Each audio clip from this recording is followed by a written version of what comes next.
I have a great time with my life, and I want to share it. I love living. I think that's infectious. It's something that you can't fake. Greatness is not this wonderful, esoteric, elusive, God-like feature that only the special among us will ever taste. You know, it's something that truly exists in all of us. It's very simple. This is what I believe, and I'm willing to die for it. Yeah. Period.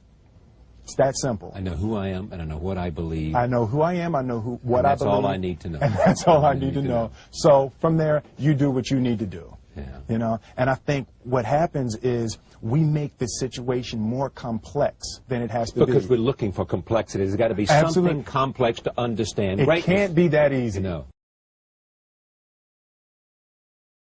We didn't grow up with the sense that where we were was where we were going to be.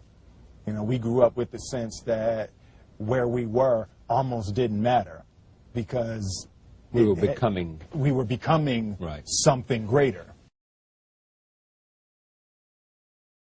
The separation of talent and skill is one of the greatest misunderstood concepts for people who are trying to excel, who have dreams that want to do things. Talent you have naturally. Skill is only developed by hours and hours and hours of beating on your craft. I've never really viewed myself as particularly talented. Where I excel is ridiculous, sickening work ethic. You know, while the other guy's sleeping, I'm working. While the other guy's eating, I'm working. There's no easy way around it. No matter how talented you are, your talent is going to fail you if you're not skilled. Mm-hmm. You know, if you don't study, if you don't work really hard and dedicate yourself to being better every single day, mm-hmm. you'll never be able to communicate with people, with your artistry, the way that you want. So the only thing that I see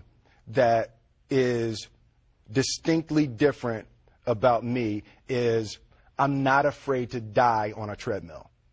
You might have more talent than me, you might be smarter than me, but if we get on the treadmill together, right, there's two things. You're getting off first, or I'm going to die. It's really that simple. One summer, his dad tore down a brick wall on the front of his business and told 12-year-old Will and his 9-year-old brother to rebuild it, a job they said was impossible. It took them a year and a half, but they did it. And he said, now don't you ever tell me it's something that you can't do. You don't try to build a wall. You don't set out to build a wall. You don't say, I'm going to build the biggest, baddest, greatest wall that's ever been built. You don't start there. You say, I'm going to lay this brick as perfectly as a brick can be laid. Yeah. And you do that every single day. And soon you have a wall. And soon you have a wall. You know, it's an idea that my grandmother always had, that, if you're going to be here, then there's a necessity to make a difference. She always instilled the responsibility, the spiritual responsibility that you have to make every group you come in contact with better. I want to do good. Yeah. I want the world to be better because I was here. I want my life, I want my work, my family, I want it to mean something. And it's like, if you are not making someone else's life better, then you're wasting your time. You know, like your life will become better by making other lives better. I want to represent an idea. I want to represent possibilities.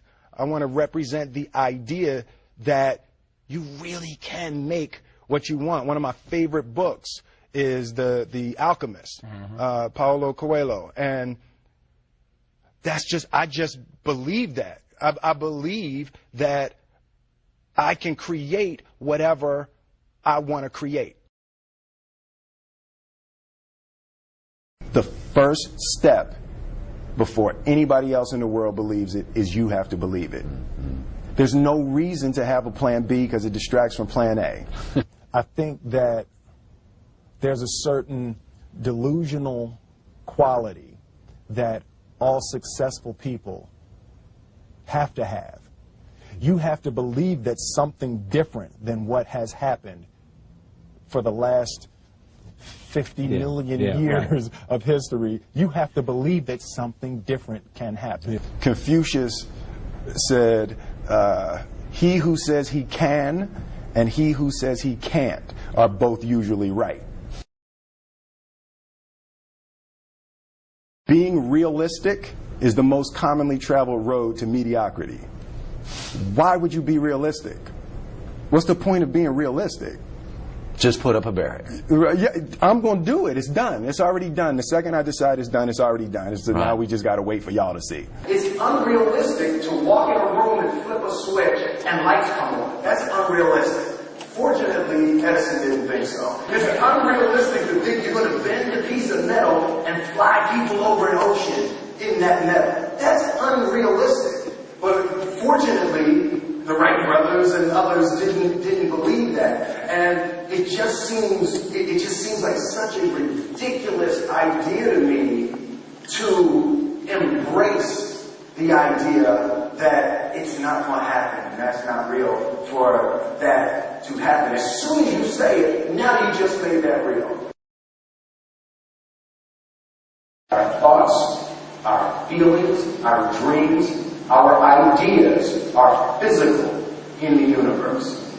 That if we dream something, if we picture something, if we commit ourselves to it, that is a physical thrust towards realization that we can put into the universe. That the universe is not a thing that's going to push us around. That the world and people and situations are not something that are going to push us around. That we are going to bend the universe and command and demand that the universe become what we want it to be. I study the patterns of the universe. There's a redemptive power that making a choice has, you know, rather than feeling like you're at effect to all the things that are happening. Make a choice. Like, you just decide what it's going to be, who you're going to be, how you're going to do it. Just decide.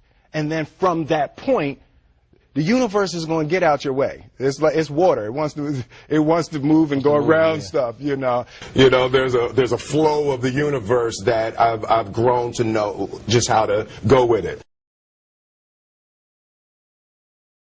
I realize that to have the level of success that I want to have, it's difficult to spread it out and do multiple things. It takes such a desperate, obsessive focus. You really got to focus with all of your fiber and all of your heart and all of your creativity. I'm motivated by fear. Fear. You know? Fear of what? Fear of fear. I hate being scared to do something. And I think what developed in my early days was the attitude that I started attacking things that I was scared of.